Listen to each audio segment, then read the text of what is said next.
Pagkatapos magpasiklab ni Kuya Dudut sa kusina, ako naman ang hiniritan nilang magluto.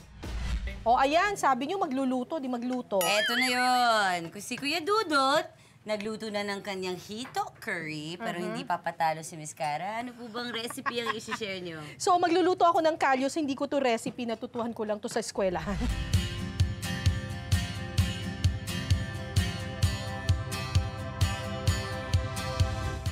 So, magigisa tayo ng bawang at saka ng sibuyas. Okay. Ayan. Naunang sibuyas ngayon. Hindi, isama na natin Ay, para sabay walang na po. away-away. Ito po. Team sabay-sabay. Team sabay-sabay. Yan, ang dami. Naparami ata. Ganyan lang.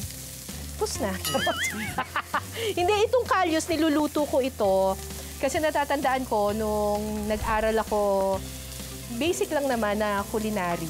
Nung naluto ko to sa bahay, sabi ng tatay ko, oh, marunong ka na talaga magluto. Ay, approve! Oh, lakas kasi ng audience impact ng kalyos eh. Correct, di ba? Nakaka-Spanish. Nakaka-impress ka. Nakaka-impress. Lalagyan ko na ng chorizo. Chorizo. So, mas masarap to kapag mas maraming chorizo. O, lagay ko na tong ano. Go. Ilalagay ko na to.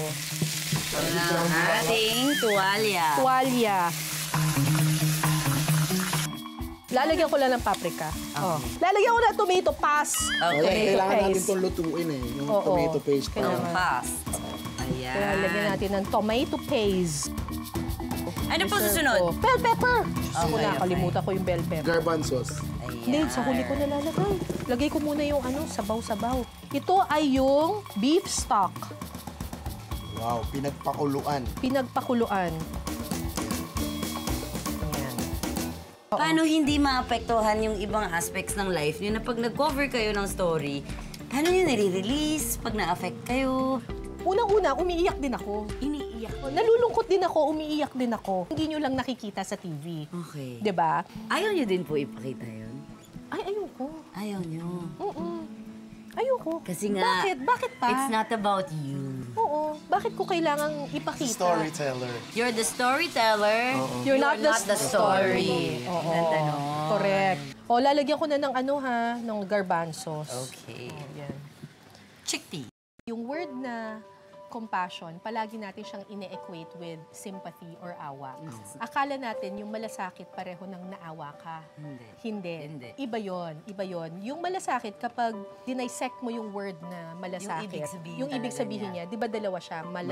Sakit. Ano ba ibig sabihin ng mala? Parang. Ano yung sakit? Pain. So, hindi ka lang naaawa, nasasaktan ka rin. Para kang nasasaktan. I'm sure na-feel mo na yan na nasaktan ka rin when you saw something. At kapag nasaktan ka, anong gagawin mo? Iiyak ka, pero hindi matatanggal yung sakit, di ba? So, magsistay nga. Ang gagawin mo, tutulungan mo yung taong yun. Kailangan may Kasi gawin pag ka. natanggal yung sakit niya, matatanggal yung sakit mo. Kaya meron ako foundation. Ang galing!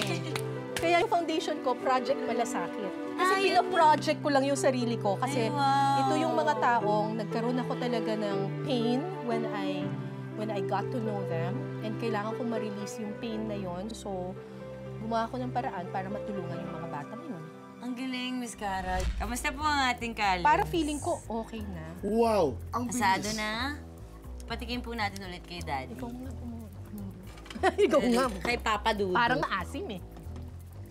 Hindi ko alam, hindi ko makuha yung lasa.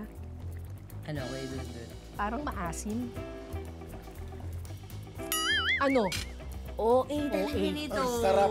Hindi, Chef ano Jim, ba? talagang tinuruan mo ng tama. Wow! Ang sarap. Konting tamis lang. Konting tamis. Mahilig po ata sa matamis si Miss Cara. We're so sweet. Okay na, luto na din ang ating kalyos. Pwede na Oo. tayo kumain? Ano? Gusto Ready niyo na po yung mag-dessert? kanin? Mag-dessert tayo. May dessert pa? May Ready dessert ba ang kami Chef? gagawin ni Chef, ni Kuya Dudu para sa inyo. Yung kinain.